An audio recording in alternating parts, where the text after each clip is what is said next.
go ahead and get going. So for those of you I haven't had the chance to meet yet, welcome. My name's Blake, and I'm one of the owners of Texas Bee Supply. And we do these monthly webinars, as many of you know, to help educate folks in Texas, but of course, folks throughout the South as well. And we just are really thankful for all you guys, especially around the holidays, and appreciative of you logging on every month and reading our stuff and just being real wonderful customers and beekeepers that make this make this a lot of fun every single month. So as always, if you have suggestions on ways we can improve this webinar, just let us know after the webinar. So with that, let's get started here. Sherry, do you want to fill us in on some of the newest, latest, and greatest on the magazine? Newest, latest, and greatest. Is it okay if I say Merry Christmas? I think so. It's the Merry Christmas month, and this is our Christmas edition of the magazine. There's a couple of really special, one particular article. I hope that Mr. Stan Gore is in our audience tonight, because those of you who are Facebook followers, Stan Gore graciously let me write an article about his soft sugar bricks, and there's actually a print version of his recipe, and we've had a lot of good feedback about that, y'all. So go in and read that article, and there's just some Christmas funnies in there. And don't forget that last couple of pages, I had to write a night before Christmas in the bee yard type little poem. So give me props on that last one. It took me probably way too long to think of it. But like Blake said, it's packed full. And if y'all want to ask us questions, James is sitting there in a blue shirt tonight. Can you see that? He's wearing blue tonight, not black. But we're ready to answer your questions. So put them in the Q&A and we'll get right on them, and let's get started. Thank you, Sherry. Appreciate it as always. This really is a great month. There's a lot of fantastic information in there. As you guys know, you guys can pre-order for your bees. If you want bees for next year, whether it's packages, nooks, singles, queens, etc., pre-orders are open, and they are selling very quickly this year. So I don't anticipate we'll run out, but those early pickup dates are already pretty much full, or getting full very, very quickly. So get your order in if you're interested in bees. And then the very last thing before we jump in, we announced this last month. For those of you that weren't on the call, I want to throw it out there again, and that's that we are coming to Austin with a new branch mid 2022-ish. We're kind of paranoid about projecting completion dates with all the COVID supply chain issues. Everything is just so slow. So sometime in 2022, we anticipate opening. In the meantime, we do have bee pickups that will occur this spring.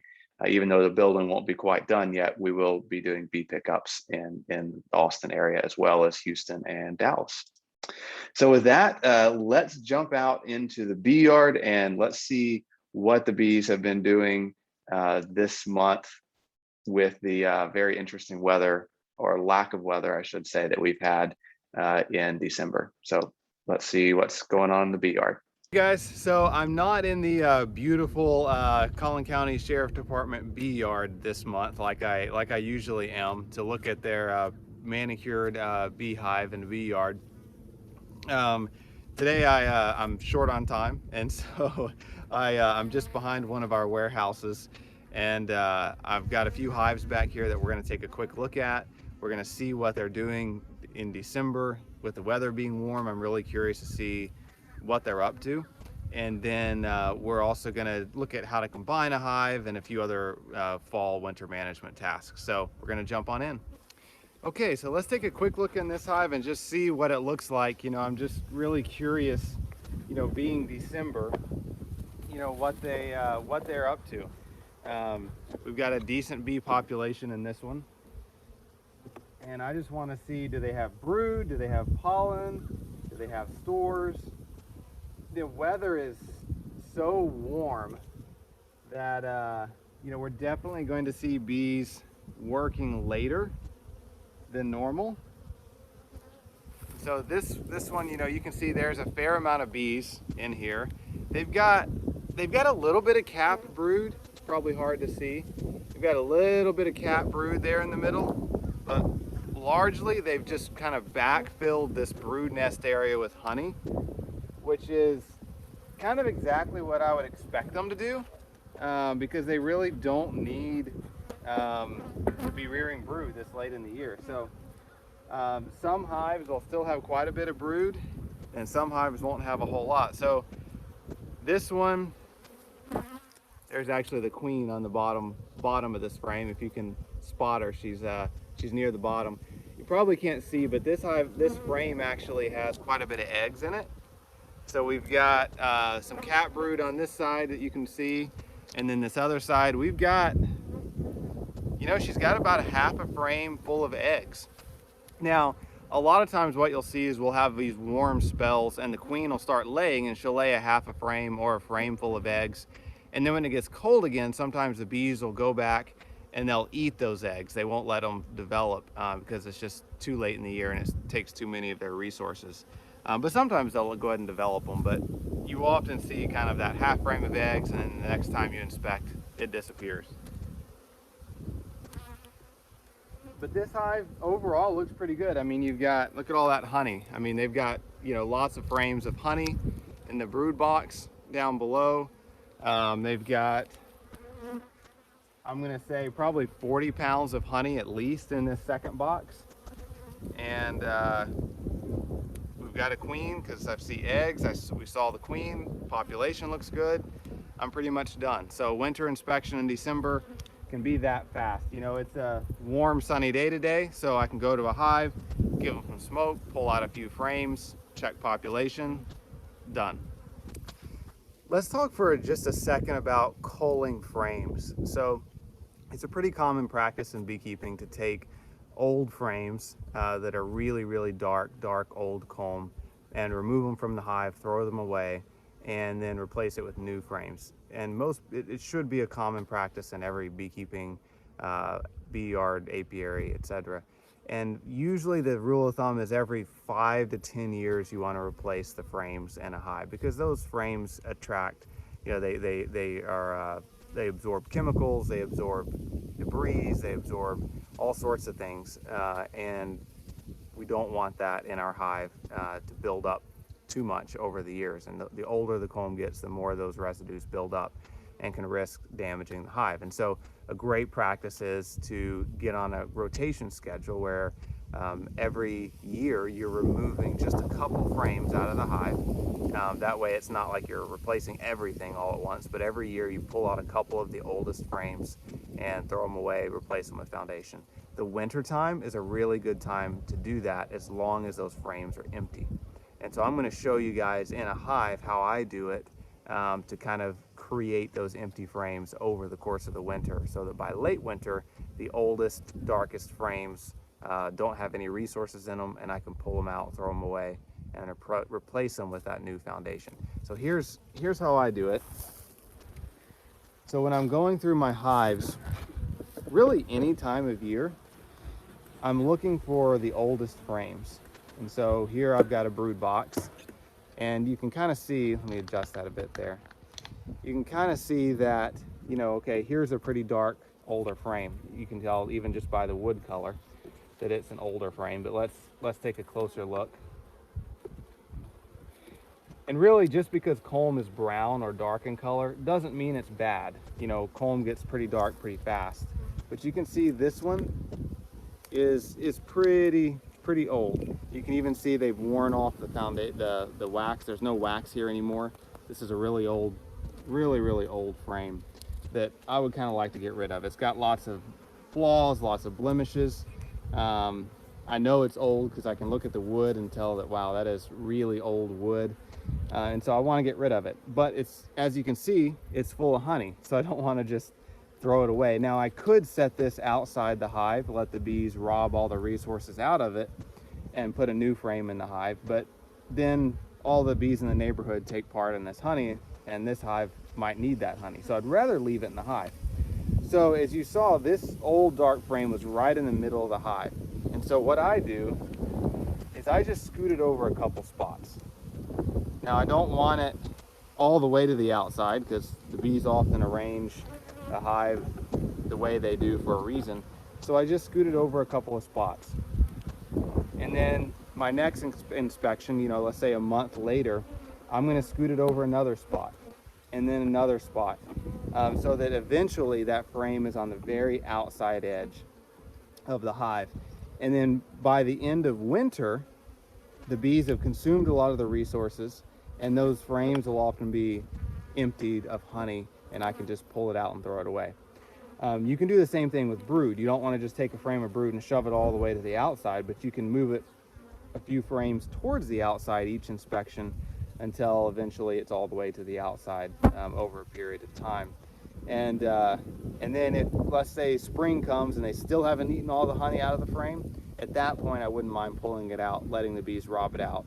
I'm much more apt to do that in the springtime, when the bees don't need the resources quite as bad than early in the winter. So it's a really simple kind of rotation process. And so every time you're inspecting a hive, the older frames start moving more to the outside, and you've always got the newer frames in the center. When you're inserting that brand new frame of foundation, you want to put them on the outside edge generally, or one frame in. You don't want to put it right in the middle and break up that brood nest. The new frames of foundation can go right out here, or right in between these outside frames, and then that kind of starts your rotation process over again.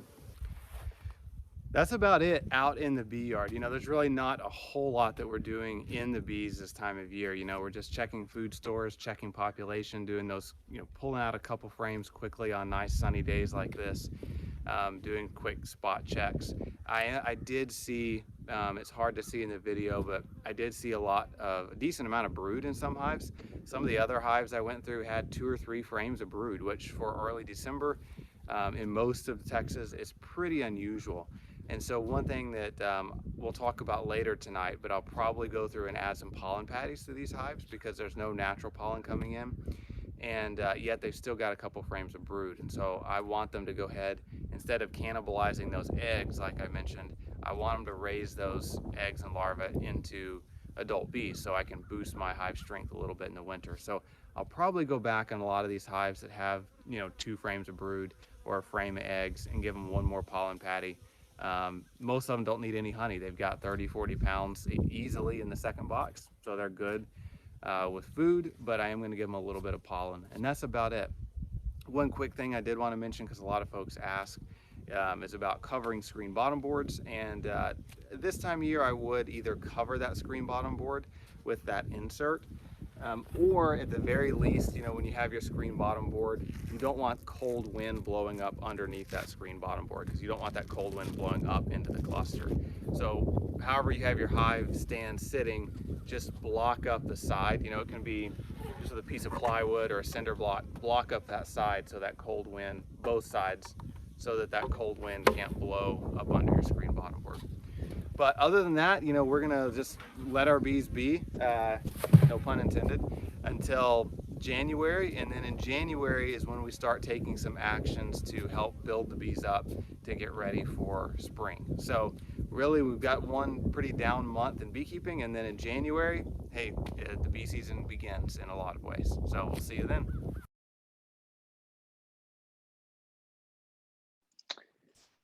So there you go. I will say, you know, going through bees today, the thing that I was most surprised about was, you know, well, overall, it's been the most surprising just how warm our December has been and the impact that is having on the bees.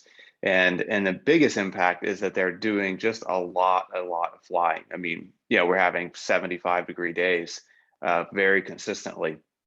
And so the bees are really busy and flying, even though there's not really much for them to gather or forage on. And so that really has some implications when it comes to the health of the hive that we'll definitely be getting into tonight. And I failed to mention right at the beginning, but the last segment of the presentation tonight, we have a special guest. We have Lynn Jones, and she's going to be talking about honey house and packing rules and regulations. And so that'll be really neat. It's a great topic for this time of year when the bees are kind of hibernating a bit and put to bed for the year, it's great to think about, oh, what do I need to do to properly package and sell honey? So kind of current conditions, what we're seeing across the South right now is it's supposed to be winter, but we're having, very warm temperatures in general. And that's causing, like I mentioned, that continual bee flight. And I think we often feel good about that, but we often feel good when we see, oh, it's nice and warm and it's sunny and the bees are out foraging. It feels better than, oh, it's freezing cold. And we tend to worry about our bees a little bit more when it's cold. However, I'm not real excited about the weather I'm seeing. I actually prefer it to be chilly. I don't like it to be incredibly cold, like we saw this February, but I do prefer it to be cooler. I don't really like seeing these really warm temperatures through December. The reason is that the bees, when it's warm, the bees are out foraging, right? I mean, they're going to be coming out of the hive when it's above 55 and sunny, and they're going to be foraging. Now, there's not much for them to gather at all. There's very little natural pollen, no natural nectar coming in. And so that hive is really using up a lot of their resources and their energy flying around doing nothing, raising brood, cannibalizing it when a cold front comes in, etc. And what I typically see on years like this is I see the adult population of hives dip a little more than years where it's consistently cooler, and it keeps those bees clustered, conserving resources and conserving their lifespan / energy. So it's not catastrophic at all. I mean, it's not like, oh, we're going to lose our bees because of this. It's just not exactly my preference. I like to see it more like 55 degrees during the day or 40 degrees during the day, and keeping those bees clustered. So one of the ways you combat that is you make sure they've got plenty of food, which we'll talk about. And for hives that do have a couple frames of brood, like I mentioned in the video, I'll probably give them a pollen patty, even though we don't usually give them in December. I might actually give them that to kind of keep that brood rearing going while it's warm, to make sure that their population is staying as boosted as possible. It was just funny. This is actually a slide from last year's presentation in December. And I kind of got a kick out of it because those last two bullet points said, overall, a warm November, longer brood rearing and pollen flow than expected, warm winter is projected. So we were kind of in a very similar boat last winter, where November was warm, December was decently warm. They're projecting a warm winter, and you guys all know what happened in February. So, no surprise, but we just never know what the weather's actually going to be. You could kind of see it in the video, but this is what I'm seeing in most hives. I'm seeing some patches of brood, a little bit of brood, half frames or full frames full of eggs or larvae. But in general, the queen has largely shut down. But as long as we keep having these warm weeks, there still will be some brood in each hive. So what implications does that have on feeding? Again, as by way of a reminder, the goal is to maintain 30 to 40 pounds of feed in the second box, the second brood box, and 3 to 4 frames of honey in that bottom box. Most of you have that currently, and you don't have to do any more feeding until spring, if then. If you don't have that, then the lucky thing is, for you, if your hive is short on food, then it's really warm. The bees are still drinking liquid syrup, and so you can feed syrup if the bees need it. The one thing to keep in mind, as always, is if your hive is less than one deep box full of bees, they don't need 30 to 40 pounds. They need, half of that to overwinter. So you don't have to go feed a ton of syrup to a hive that's 4 frames of brood and has 20, or 4 frames of bees and has 20 pounds of honey. They don't really need more food. That 30 to 40 pound range is really needed for strong hives. But because of the weather, like I said, you still have a window. Normally we don't. Normally this time of year, we can't do any syrup feeding because it's too cold for the bees to really utilize that syrup. I want to jump to Cameron really quickly, because I think he had what I thought was a really good point on how much honey or syrup you should leave on your hive, just as a general rule of thumb. So we'll jump to Cameron here real quickly.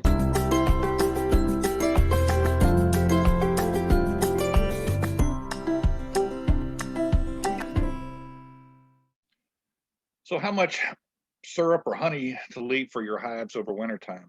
For me and my management of hives, it's difficult for me to keep sugar water on the hives because I don't live right where my hives are.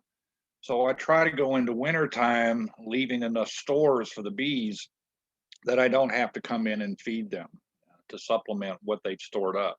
For me, this means in the fall time, I don't ever harvest any of the fall honey that they collect. I try to get my hives knocked down before we go into the fall flow, the goldenrods, the asters. We have a lot of coreopus that bloom on our property. So I try to get the hives down to a deep or a double deep, whatever size that's going to be good for them to go through wintertime, and really let them pack them in well for the wintertime. And they seem to do very good to make it through the wintertime.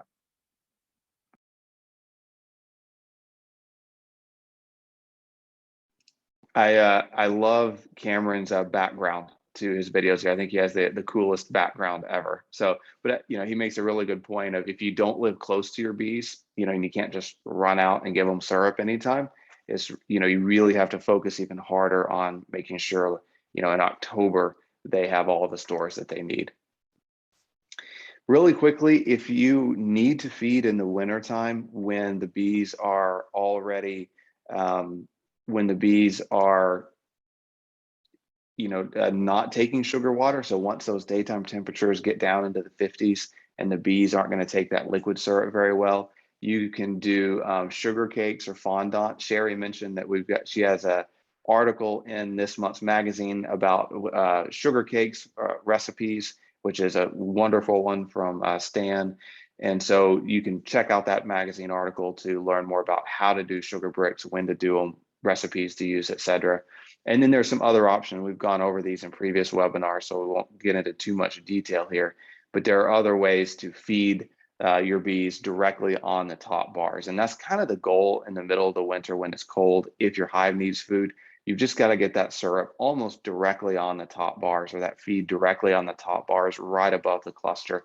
And that's because the bees aren't going to travel far. They're not going to travel all the way over to an external feeder or an entrance feeder or even a top feeder to get to food if it's, you know, 50 degrees. So you need something that they can almost barely break their cluster and access if you need to feed during the heart of the winter. Okay, so pollen substitute, and then we're going to jump onto some new topics. It's really not necessary usually in December and January, but it's not going to hurt anything. The one caveat is make sure that the patty is kind of to one side in between the boxes, because you don't want to block the cluster from forming between the two boxes. In general, I recommend you don't feed pollen patties in December because it's just not necessary. A lot of people start back up in mid-January. This year is a bit of an exception to the rule, because if you've got a strong hive that still has a frame or two of brood, it actually is handy. It's helpful to put a pollen patty in there so they can bring that brood to completion, and they probably will cannibalize it in many cases if they don't have a pollen patty, because there's just not natural pollen for them to forage on to rear that brood. So, you know, this year's a bit of an exception to the rule. It's not going to hurt your hive if you don't go put a pollen patty on them, but it will help them a little bit if you kind of really put probably one more final pollen patty on until this weather, you know, finally cools off. I mean, it could be one of those bizarre years where it's hot through Christmas. And if that's the case, you know, putting another pollen patty on around Christmas isn't a terrible thing. Put those instance reducers on and block up those screen bottom boards. We talked about that already in the video, but it's certainly time to do that if you haven't already. Okay, so let's talk about something that's a little bit on the unpleasant side, but it's a very normal thing that we have to deal with this time of year, and that is what we call dead outs. So hives that have died. You know, it's really common when you start getting those cold snaps, and we have had some chilly weeks already in November.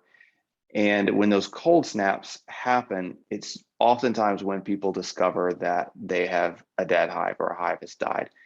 And there's any number of reasons that that can happen. You know, probably the most common culprit would be Varroa or the viruses associated with Varroa. And those viruses and the Varroa build up to an unsustainable level during the summer months. They don't typically just kill a hive outright, but they'll really weaken a hive and they'll weaken their immune system, and the viruses will gain a foothold.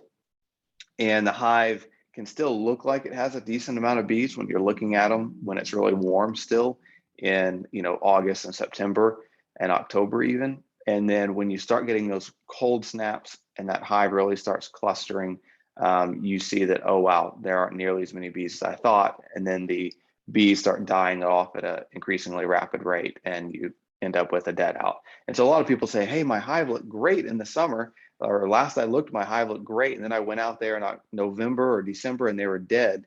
And they say, well, what happened in November or December that killed my bees? In general, the problem started, back in the summer when varroa mites got out of control, or they didn't have enough nutrition. They didn't have enough pollen, or maybe they got dangerously low on food reserves during the hot summer, and it started weakening their immune system. They didn't have the nutrients to properly rear bees going into winter, and then they collapsed, and once those cold fronts started blowing in. So that's a really, really common scenario that we see all the time. If you do have hives that die, pick up that equipment really quickly to avoid wax moth damage, or mice. Raccoons can sometimes chew on the comb. So get those picked up, stored in wax moth crystals or a freezer to use next year. If there's honey and pollen left over, that can be saved, and used next year if you want to make splits or put a package of bees into that dead out equipment. And I would just add, don't give up. It is so discouraging to lose bees, especially if this is your first year or second year, you're new to beekeeping. It's just really, really discouraging to lose your bees. But it is incredibly, incredibly common. The average loss rate for the United States is 44% of hives. And that includes, commercial beekeepers and professional beekeepers and lifelong beekeepers, 44%. And so, it is incredibly common to lose most or even all of your hives as you're trying to learn beekeeping. But don't forget that so much of the value in beekeeping is your comb. It's that box full of drawn out comb that you now have. And that makes starting over next year far, far faster and easier. And you will typically have a better hive next year because they don't have to go out and draw out all that comb. And so, if you've got dead out equipment, you can throw a nook in there next spring. You can shake a package of bees in there next spring, and they will grow so much faster because they've got all that comb ready to go. So it's not a total loss. It's very common. And so, give it another shot next year. Learn from whatever mistakes you made. Try to diagnose why your hive died. For most new beekeepers, it's a mystery. They don't know why their hive died. And I would say that 9 times out of 10, well, not 9 times out of 10, the majority of the time, it's a varroa mite issue, or a queen issue, or a nutrition issue. So if your bees ever, got under, I'm going to say 10 pounds of honey in their whole hive during the summer, that's, a huge problem. They don't have the nutrients they need to take care of, in the hive and raise the baby bees that are going to survive the winter. If you didn't treat for varroa mites, or if you didn't test for varroa mites, it was probably varroa mites that caused it. If you didn't test at all, didn't treat at all, probably varroa mites was the culprit. So, you don't always have to treat depending on what your management methods are, but you should always at least be testing and be aware of what your levels are. So I do want to jump to a good friend of mine, Chris Moore, and he gives a slightly different perspective on, one of the most common causes of hive loss. And so we're gonna see Chris's thoughts here real quick.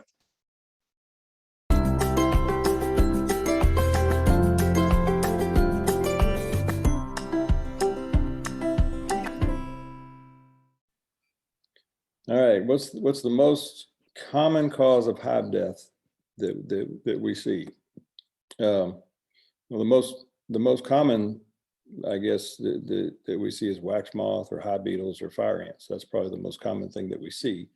However, that's not what the colony died from. So So then you have to put your autopsy hat on and doctor vet hat and try to do a diagnosis of, okay, what happened to this colony? And most of what we see is that the queen has failed.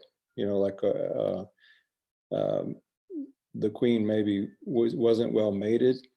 Sometimes we like to start our splits a little earlier in the spring to get a head start, but there's not a lot of mature drones at that time, so maybe they don't mate well, or maybe they have mated well and the sperm has died in the queen due to environmental factors. There's a lot of chemicals in the market that make insects sterile.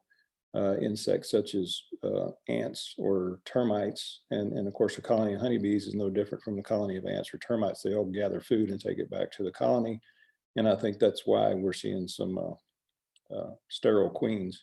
But the queens give out, and that's the true cause of the death. And and of course the result of that, if you're not on top of your bees and don't go check them often enough, then you'll find wax moth or hive beetles or fire ants.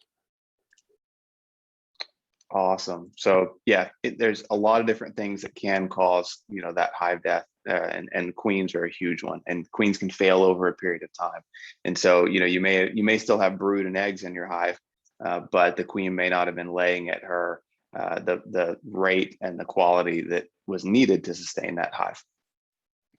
All right, let's chat a bit about what's normal to see in December. So as we kind of think through hive inspections and what you should be looking at, what is normal to see in this month? It's pretty normal to see no eggs or brood. If I have a hive, especially if it's on the weaker side and I'm not seeing any eggs or any brood, I'm not panicking. I mean, it's December and that's pretty common. Up to a few frames of brood in some hives. It just depends on the hive, the location, the resources, et cetera. I would expect to see no or minimal pollen stores. There's not a lot of pollen storage this time of year. Greatly slowed pollen patty and syrup consumption. The bees don't need the resources much this time of year because they're not rearing brood. So they're not going to be consuming nearly as much. I'm going to see swings in the visible population based on temperature. So if you're new to beekeeping, you may not realize that there's a huge difference in how strong your hive looks depending on the temperature, because the colder it gets, the tighter bees cluster in a hive. And so if it's 80 degrees outside, they're not clustered at all, and they're going to look like there's a lot more bees versus 35 degrees, they're going to be clustered incredibly tight. So, be aware of that when you're doing a hive inspection. And then, as far as when to look at a hive, I put these rules out a lot through other webinars. So again, I don't want to focus on it too much, but this is just a quick refresher for you guys to glance at about when I recommend looking at bees versus not. And, less than a minute. If you're not pulling out frames, just make sure it's above 32 degrees.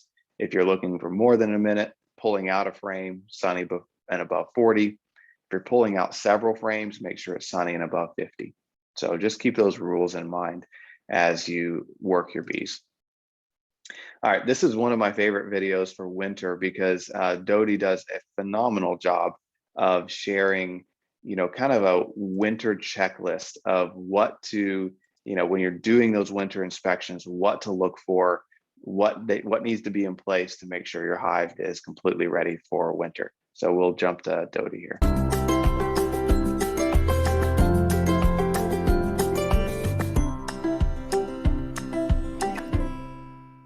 So winter hive inspections, what to look for and when to check.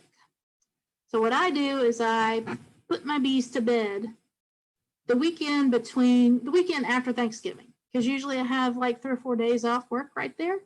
So that's the perfect time to actually schedule a full deep dive, meaning I look at the lid all the way down to under the bottom board.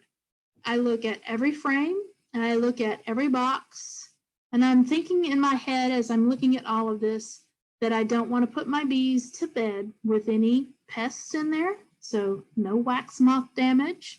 I want to find out how much food that stores they have, make sure that there's plenty, make sure those frames are heavy with either honey or heavy with nectar. I'm cleaning up any spider webs. I'm looking at the paint job. Do I need to paint these boxes? Do I need to replace this box? Because Black Friday happens for beekeeping stuff too. So there's lots of sales coming up. So think in your mind, do I need to be buying bee supplies? And what kind of bee supplies do I need to be putting together so that in the spring I can move them all into a new hive, or give them new lids because they're warped, or whatever I need to do for my woodenware. Maybe I'm just going to get out and paint it during the winter. And you can paint your beehives on the outside during winter anytime. Just slap that paint on there. It's there just to protect the wood. So I go down all the way down and I check everything. And the last thing I do is I make my wonderful beekeeping assistant, who's there for the heavy lifting, lift the hives from the back end to see how heavy they are. And that's our lift test. Once he knows how heavy they are, we don't really have to go all the way in each time, because it's getting colder and our bees are propolising all of those seals, and we don't want to break those seals. We don't want to. My boxes are not all brand new, and they've got cracks. I know they have cracks, and those bees have taken care of it. They've propolised them all. So I don't want to break that and have, really windy boxes, even if I do have that barrier for the north wind up against my front entrance. So I'm also making sure there's not a queen excluder in there, and I'm closing up their entrance down to just the 1 or 2 bee slots, so that again the north wind can't get in as easily, and so they don't have as much space to guard anymore. I make sure that I don't have any feeders down at the bottom. I put all the feeders up because the hive is going to be traveling up. Let's see, that's pretty much no queen excluder so that they can all move. Make sure the door's closed, make sure it's all clean. I've already done a mite test on them, and they've already gone, I made sure and treated, so they're going into winter without a mite load. Make sure how heavy they are, that they're nice and full. And then we put them to bed. They're not going to be flying too much on warmer days. They might get out and do some cleansing flights. Hopefully they all stay in their hive, because there's nothing out there blooming. There's nothing for them to go wander around and try to eat. We do come out there every other week, about maybe every 3 weeks, and do lift tests through December, through January. And usually we find in February that they're starting to get light. And that's when we start thinking about feeding them.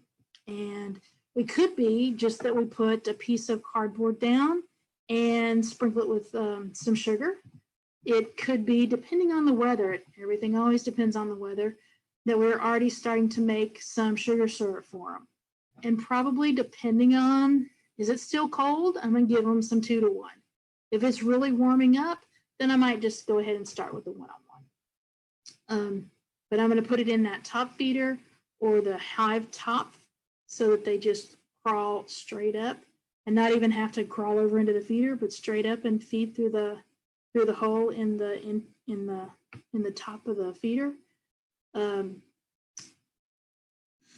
that's what I do. January, usually not anything to worry about. Just make sure they're still heavy. But February, also, if I have honey that I didn't extract, a lot of times we save frames of honey. I'll start adding those back in February, and usually by March, stuff is starting to bloom and they're out working on their own. So I'll probably just give them any extra honey I might have in February. And by the time March rolls around, we're into inspecting every other week. Perfect. Thank you so much, Dodie, who I know is on the call. So, just congratulations to Dodie, because she was actually she's the new vice president for the Texas Beekeepers Association. So she was nominated and voted in a couple of weeks ago at the convention. So congratulations, Dodie. All right, so now that you know what to do to get your bees ready for winter, a couple housekeeping things that are really handy to know that you can do in the winter. One of them is moving bees. I love moving bees in the wintertime. It's the nice thing about the wintertime is that I can move bees during the day, which is awesome. Anybody who's moved bees at night knows how unpleasant it is. I remember when I first got into beekeeping, I thought, oh, I hear bees don't fly at night. All they can do is crawl. And so what a perfect time to move bees. And if you've ever moved bees at night, you realize that you would much rather have them fly than crawl. So bees are incredibly good at crawling into your bee soup at night. So, moving bees at night, especially when it's hot, is just terrible. So if you have the luxury of not being in a hurry to move your bees, if you need to relocate them on your property or relocate them to a new property, doing that in the wintertime, especially if it's a mean hive, is great, because you can just wait until a cold day under 45 degrees and cloudy, and really the colder the better, and then move that hive. I would still seal up the entrance, but very few bees will come out, if any at all.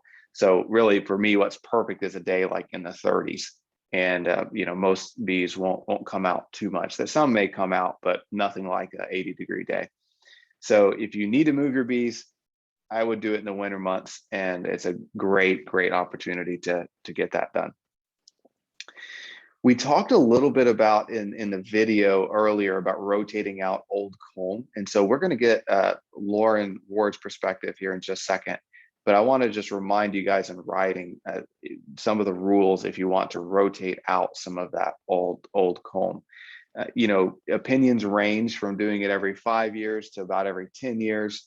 I certainly have come across frames that are 50 years old, and the bees are still using them.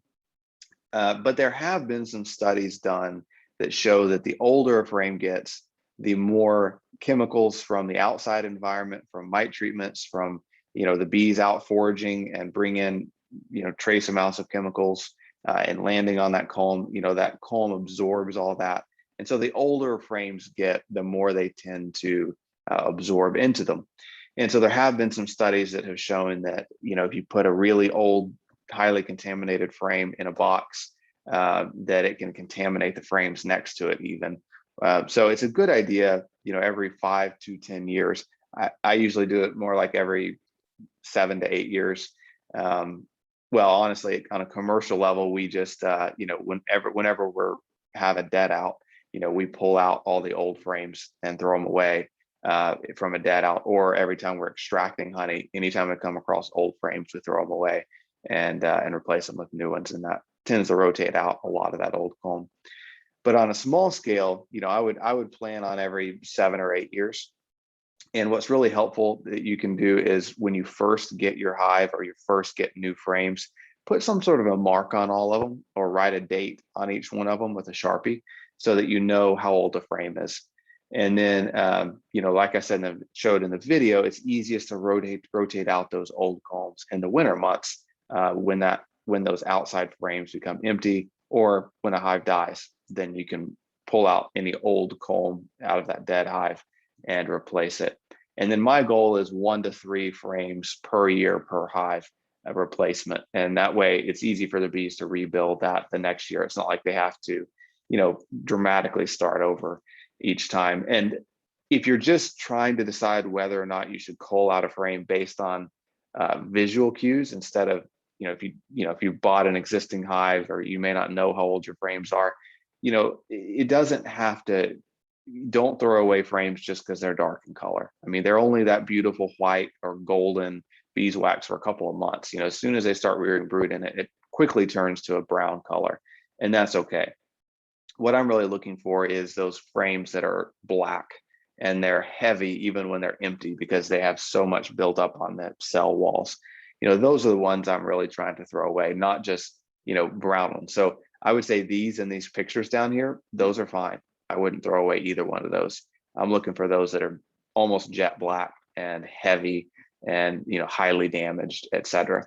So Lauren does a better job than I do on explaining when to make that when to do that culling. So let's grab her perspective.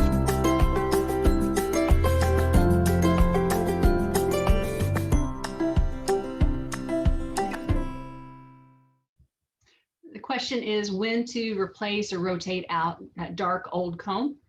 I don't have a very set way I do this. It wouldn't be bad to have a set way you do this, where you maybe write the date on the top bar, that kind of thing. But what I do is I look at that comb, and if it's really dark, what will happen is the cell walls thicken. So every time they raise a baby in that cell, there's a little bit of the cocoon and everything left over. And so you'll look at it and the cells have started to get really small and the walls have started to get really thick. It'll actually get heavier over time. Hopefully you don't keep them so long that they're heavy when they're empty, but I've definitely seen it. Those are the ones that I tend to get rid of. And I say there's not really a time frame. I know people say, I think about every 3 years you should get rid of comb. What you're trying to do is you're keeping a lot of those pathogens and nastiness from just building up in that comb. So like I said earlier, European foul brood is one of those that can kind of almost accumulate in comb. So, you know, bees might be exposed to it, have it, but it's at really low levels, versus in that old comb, it can be much higher levels and they'll actually, you know, have be symptomatic for it instead of just having a little bit present. And so the other kind of part to this is, especially if you use queen excluders, but even if you don't, I don't worry as much about honeycomb. So that comb they're not raising brood in isn't exposed as to quite as many things, and it's you're not getting that heavy thickened accumulation of things. And so honeycomb I might keep significantly longer than that, and some brood comb I might only keep a couple of years, just depending on how it looks. For everyone getting nukes, usually that brood comb's gone through a couple of years, not always, sometimes it's brand new, but kind of keep an eye out. And I'll see people that bought nukes 5 years ago and still have the same frames, you know, old beekeepers' names on them. Those are definite ones to kind of keep an eye on. But yeah, that's it. Perfect. Thank you, Lauren. And as she mentioned, one thing I want to throw out there is she made a really good point of, you know, keeping the honeycomb in your supers longer than your brood comb. You know, honeycomb that the bees have only stored honey in and are also rearing brood in tends to last a lot longer. So if you've got honey supers that, you know, the queen isn't rearing brood in, they're laying eggs in and brood isn't being reared in, it can last many, many years longer because it doesn't have near the debris left over in it, versus brood comb tends to go a lot faster. So, all right, a couple of quick things before we get to our feature presentation on honey houses and packing honey, etc. So cleansing flights are something you're going to see during the winter months. If you're newer to beekeeping, these could be a little bit on the confusing side. You could say, you know, it scares people sometimes because, you know, on warm days, especially, you tend to see this after it's been cold for a number of weeks or a week. And then you get that one warm day and there's this massive burst of activity where the bees are just flying like crazy during the heat of the day. And they're doing cleansing flights. And so they're going out, going to the bathroom. They've been cooped up inside the hive for several days, and they need to go out and go to the restroom. And so you tend to see that on warm days, and you see those little yellow dots all over everything around the beehive. You don't want to park a white car right next to your beehives. So commercially, I store my hives in indoor sheds, and I've mentioned that on this webinar before, but our bees are overwintered indoors all winter long. They go in early October and they don't come out until late January. And it's really ideal for the bees because they aren't out flying on the warm days. They're at in those indoor sheds. We keep them at a perfect 40-degree temperature, control the humidity, control CO2 levels. Everything else is kind of perfectly controlled to overwinter bees. And so they do really, really well. Our experience is they do way better even than being wintered outdoors at times. And the interesting thing is, you know, they don't obviously come out for 4 months almost of the hive, and which is kind of natural. I mean, you know, bees that naturally overwinter in northern states and Canada, et cetera, don't come out for 4 months. But we put them on trucks and we bring them to Texas or California in, you know, late January, early February. And it's warm, you know, it's 70 degrees sometimes. And so when we unload those bees off the truck for the first time, and that next, you know, that later that day, they all come out of the hive and you've got 400 beehives in one bee yard, and you've got all the bees from 400 hives going to the bathroom at one time after 4 months. It is it is of quite an interesting spectacle to see. We make sure our trucks and our forklifts are nowhere around by the time that sun comes up, because they will be completely they'll look like polka dot trucks. They'll be spotted with lots of yellow and orange. So just what you wanted to know, right? It's a interesting experience. Something else that you may notice that seems a little odd this time of year is your bees will be foraging on anything that remotely resembles pollen or even dust. So sawdust, chicken feed, animal feed, anything that has a little bit of dust to it, the bees are going to be out on those warm days foraging on. They're not really getting any nutrients on it, but there's nothing else for them to forage. And so you'll see them, digging around through all sorts of feed and etc., looking for anything that resembles pollen. Neighbors don't really appreciate this. I have more trouble with neighbors almost in the winter than any other time of year, because they'll complain that, oh, your bees are eating my chicken's feed, or your bees are in my workshop eating sawdust, and so it's because there's nothing else for the bees to forage on. And one way that I combat this is feeding open pollen. So feeding pollen substitute in December and January out in the open. So just taking that, not a pollen patty, but that dry pollen powder, and putting it in a container outdoors and let the bees forage on that. And they do get nutrients from that. So they very much prefer that to dust that they're out gathering. And so if you're having an issue with neighbors, it can help to put this out. It really only works when there's no natural pollen available, which for us is December and January. Other states, it can be longer than that. It's just after that first freeze and you stop having a pollen flow is when the bees will start foraging on this dry pollen powder. And so, I like it most to use as a tool to discourage bees from being a nuisance to neighbors. It can help stimulate brood rearing in January. It's not critical or necessary, but it's not going to hurt the bees either, especially in January. As far as ways to put it out, there's any number of ways that you can put the pollen powder out. You can buy these fancy blue pollen feeders that are made just for that. We can put a sack of pollen substitute in it and the bees will forage. My new favorite thing is using a pro nook. And so if you bought nooks from us, you probably have some of these pro nooks laying around, or you can buy them. They're cheap. We sell them. And you can dump a couple pounds of pollen substitute in there and open up the entrances. And it's a great weather tight way to feed your bees pollen substitute. 5-gallon bucket works too. You can get a 5-gallon bucket, cut the lid in half, put the lid back on it, put some pollen substitute in it, lay it over on its side. And it's a great pollen feeder too. The downside of the bucket is if it rains a lot, it will get wet. That's what I just so love about that Pro Nook and using that to feed pollen substitute, because it tends to keep it dry. And so, it's a great tool. Okay, so we are almost to Lynn, and let's do a quick poll leading up to her presentation. And I am just curious how you guys use the honey that your bees produce. And so the question is, what do you do with your honey? Do you eat it all yourself? Do you give it away to friends and family? Do you sell it to friends and family? Do you sell it at markets or stores, or you didn't make any honey? So kind of leading up to this discussion about honey and honey houses and laws and regulations, let's just see how many of you guys did what with your honey. And while we're doing that, Lynn, if you want to go ahead and get your PowerPoint ready, you should have the ability to share your PowerPoint.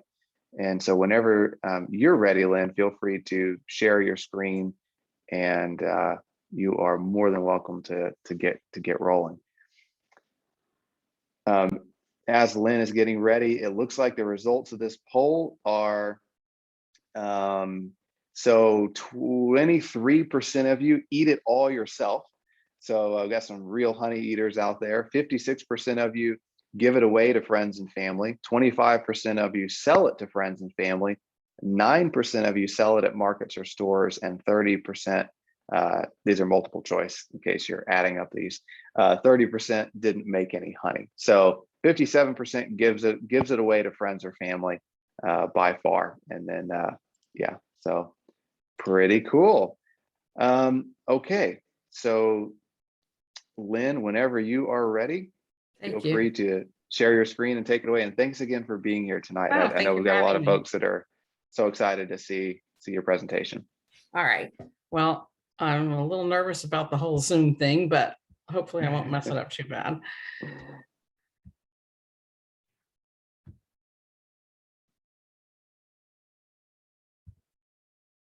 Okay, so does everyone have the screen right now? We sure do. Looks great. Okay, the presentation's on? It sure is. Yep. All right, awesome. So I'm going to be talking about what the rules are for selling honey. And if you have sold honey in the past, you will want to pay attention because the rules have changed. So without any further ado, let me get started. So as a Texas beekeeper, you have 3 options for selling honey, at least legally that it is. How you sell your honey, that's your business. Small honey producer, that's what we used to use. Now, as of July 16th, it's the beekeeper honey producer. Technically, small honey producer is still on the books, on the regs, but when you realize how much better the beekeeper honey producer is, you're not going to want to use small honey producer rules anymore. You can also sell honey using cottage food operator and as a licensed food manufacturer. But I'm only going to be talking about the beekeeper honey producer rules. So what happened was back in 2018, the FDA, and they published lots of guides and books and things but they published this one thing that was called questions and answers. And in it, they answered a question that said, many activities associated with beekeeping and honey production are within the farm definition. So what does that mean? Well, it means, according to the FDA, the rules that apply to how a farm, a harvest, pack, store, and sell its raw agricultural commodity, honey, applies to beekeepers and honey.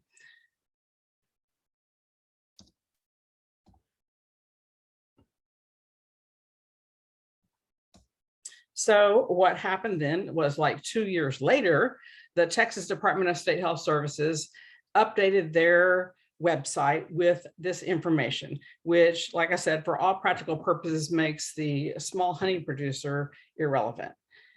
And there are still rules, but they're not as restricted as they were before. And as a beekeeper, you can sell raw honey produced from your own bees' hives, and you do not need a license to bottle and sell, whether selling direct to the consumer or retail wholesale, which is a big, big change.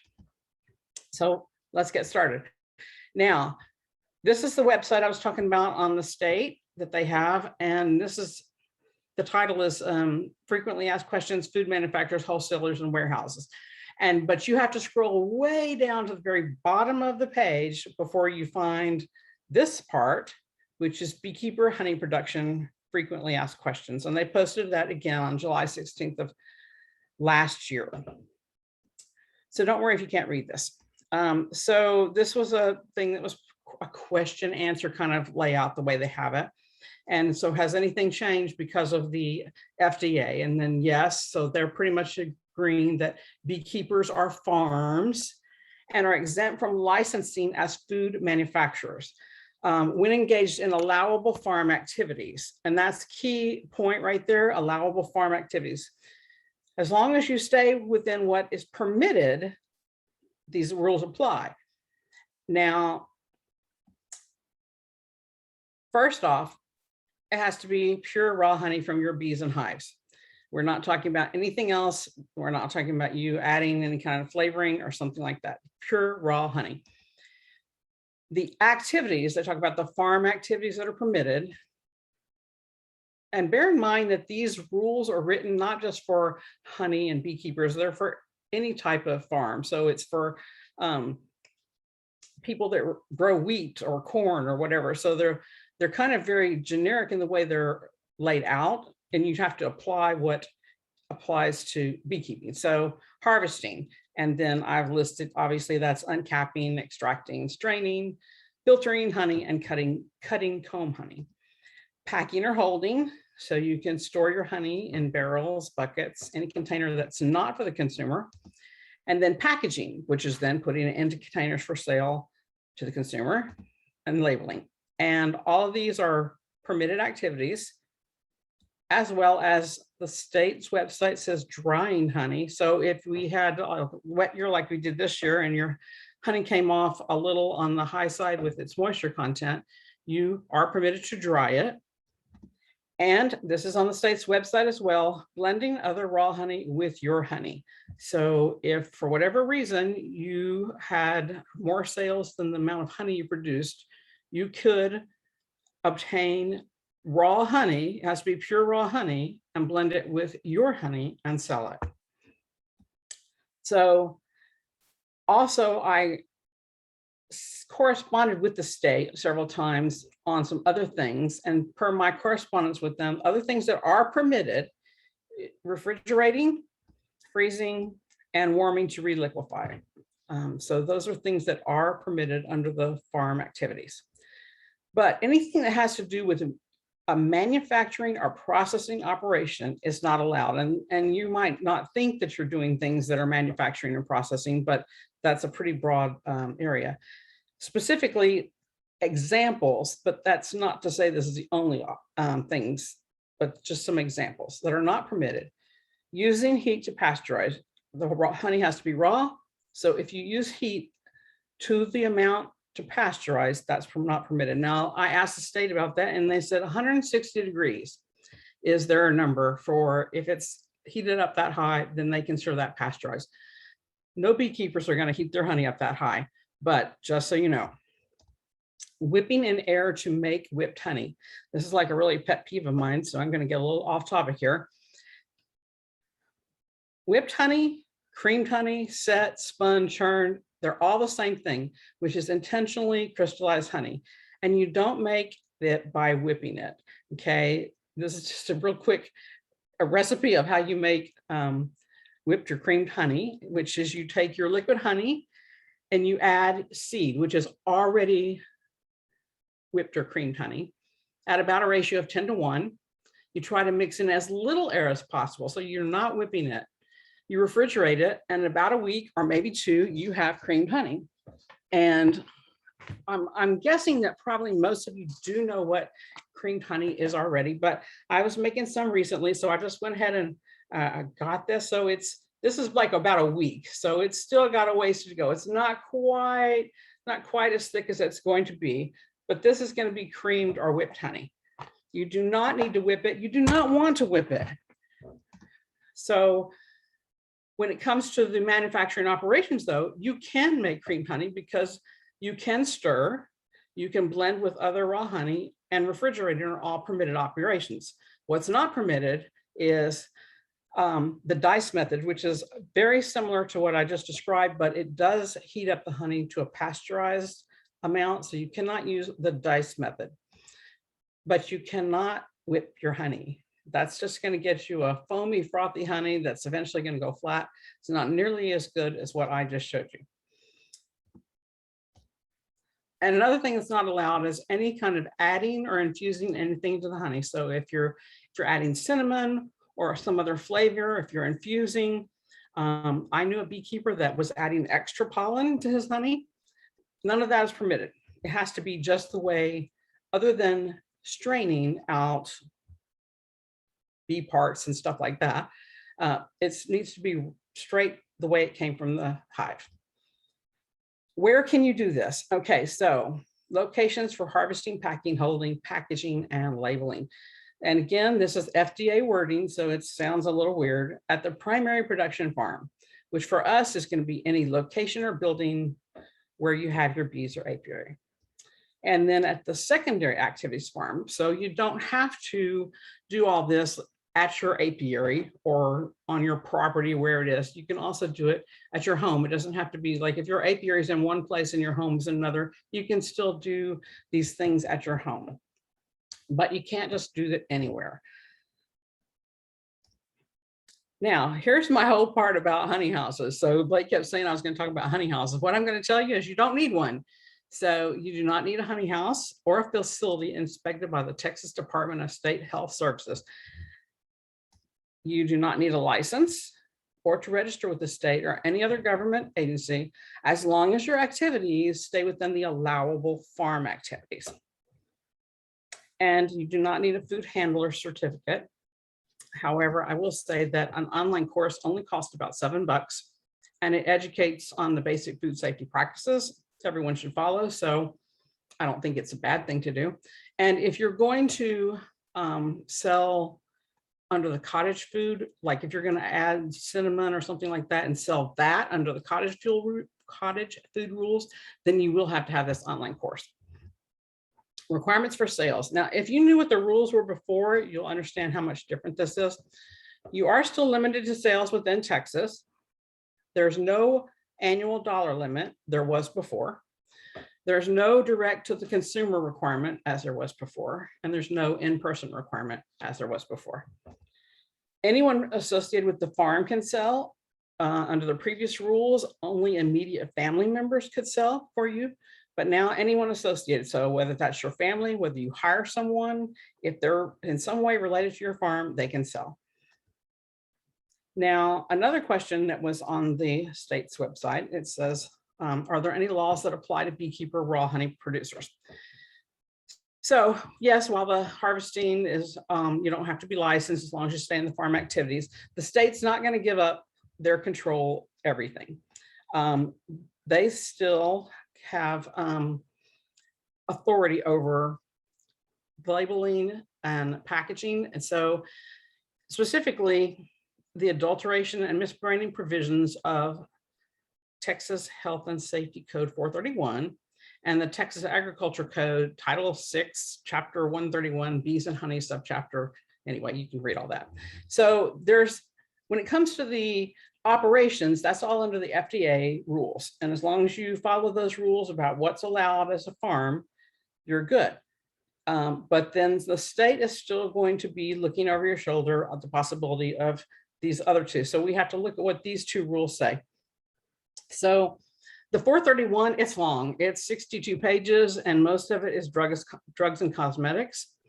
And the only part that really applies to beekeepers are the adulteration and misbranding provisions.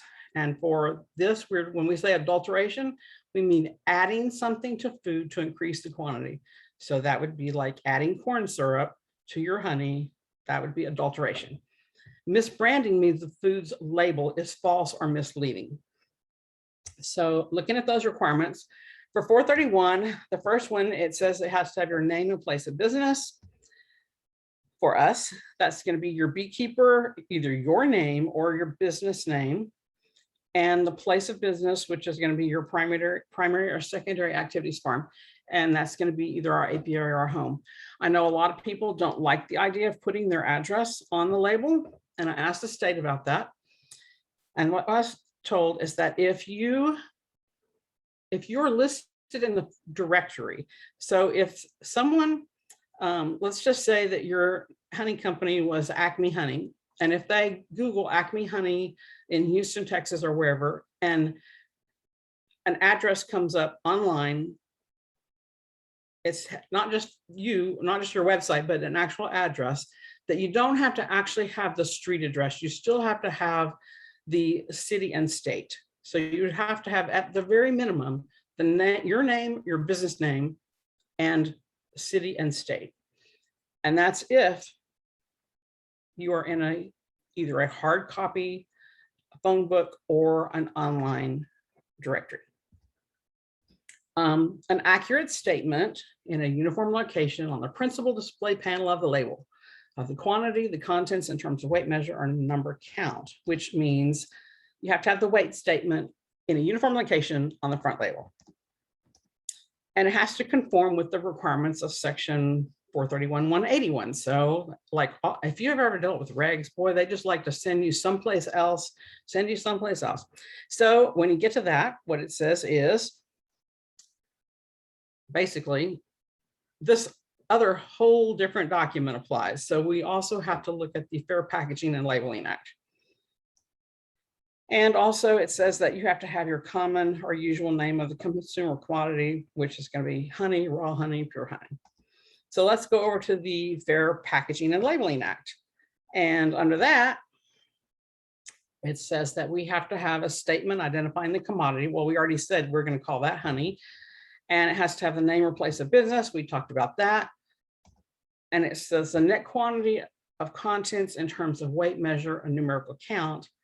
Measurement must be in both metric and inch pounds units. So even though none of the actual state regs say it, the reference that they make to the Fair Packaging and Label Act, that's where it says you have to have it both metric and in inch pound units. So you don't need to have the nutrition information if your business sales are less than $500,000 annually, or your annual food sales to consumers are, or if they are more than 50,000. Another thing, it's not in my presentation, but I did read that if you make health claims about your honey, then you do have to have the nutrition facts. So for instance, if you on your label said that honey is better for you than sugar, then you would have to put this nutrition facts. So don't make medical claims about honey. So we also have to look at 131.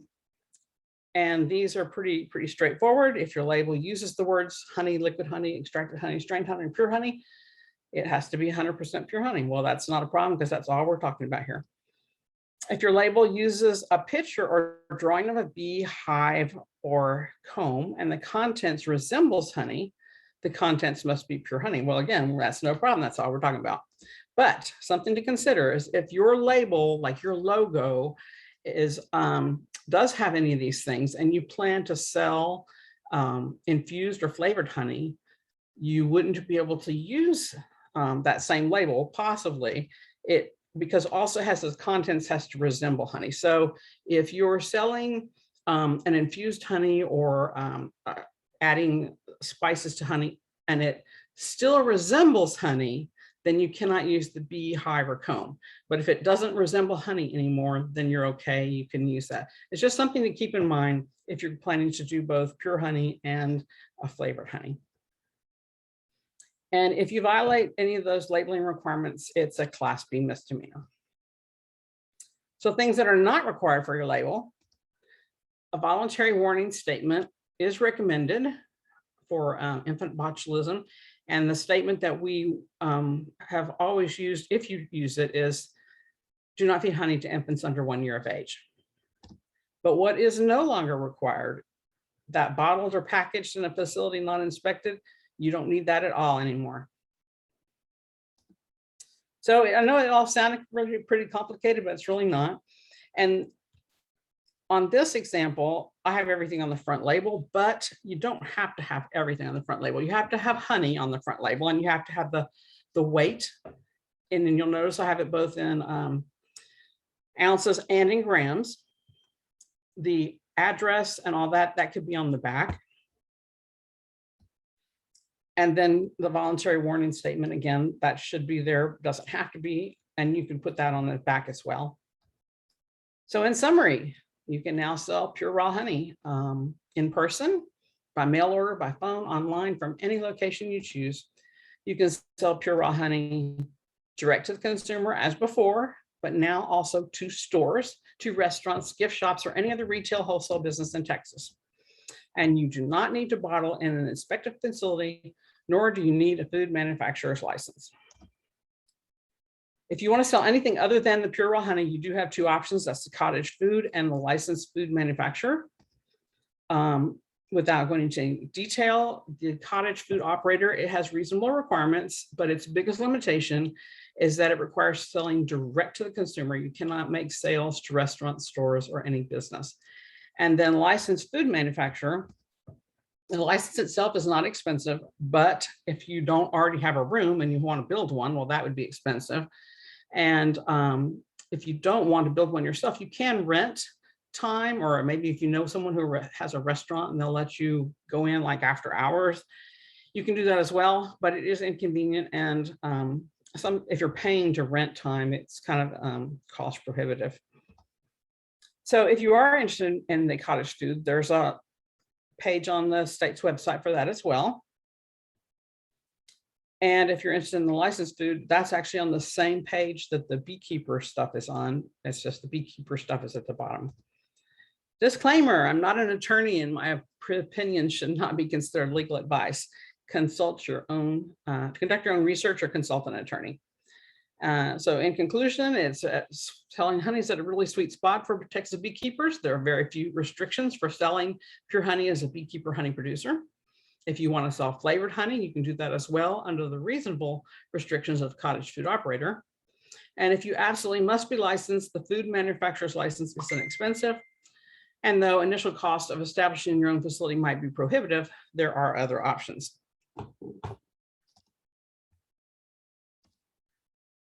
We're not supposed to see that again, but there we go. So the documents that I've referenced, those can be found in the May magazine of the Texas Bee Supply online magazine. There are actual links to these different 431 and the 131. So if you want, if you're like, oh, that Lynn Jones, she does not know what she's talking about, you can go to those links and look it up yourself. Now, I do have a cheat sheet if you're interested in it. This is the three different types, what you can sell, you know, kind of just like a little brief explanation of them. And I also have examples of labeling for all three of them. And you can find that by going to the Texas Friendly Beekeepers Facebook page. And if you look, there's a little thing that says files. When you click on files, those two documents are going to be there. So they're PDFs. You can open them up, print them, save them. And if you don't have Facebook, well, good for you, because Facebook sure does suck up a lot of time. Whoops, went too far. Let me see if I can go backwards. Okay, you can email me at info@fortbendbeekeepers.org and just, you know, ask me to send you the selling honey handout, something like that, so I'll know what you're asking for. I'll leave that up there for a second. It's info@fortbendbeekeepers.org. So I don't know if anyone has any questions, and I'm not really sure how I would know because I don't see the screen with questions. Lynn, I can help with that. Okay. So and that was wonderful. That was the most thorough and clear presentation I've ever seen on this topic. So thank you. You're welcome. So if you guys have questions specifically for Lynn, feel free to put them in the Q&A or the chat, and I can just read them out to her if you guys have questions. So at the moment, Lynn, it's just a whole bunch of thank yous and great, and that was wonderful. So and I'm sure that if you have compliments. questions, you can probably Sherry can answer them for you anyway. And so thank you for having me. Yes, thank you so much for being here with us today. Great to see you. Okay, so really quickly as we wrap up here, and thank you again to Lynn and that presentation. Just as by way of a reminder, if you have signed up for this webinar, then you will get a follow-up email tomorrow, and it will have the recording, it'll have products we mentioned, it'll have videos that we mentioned, a lot more information about what you need to be doing in your bees this month, etc. So if you're watching this recording on YouTube after the fact, then you can go into the link below and sign up to be on the live call the next month. So with that, we will see you guys next year. January is going to be a big month as we start talking about, looking forward into the spring, what we need to be doing in our bees to really make sure we ramp up for the coming season. And if you guys have any additional questions, feel free to keep putting them in the Q&A, and we'll hang out here a few minutes and answer any further questions you have. But until then, I hope you guys have just a wonderful, wonderful Christmas, and we look forward to seeing all of you in January. So So thanks, guys. We'll see you soon.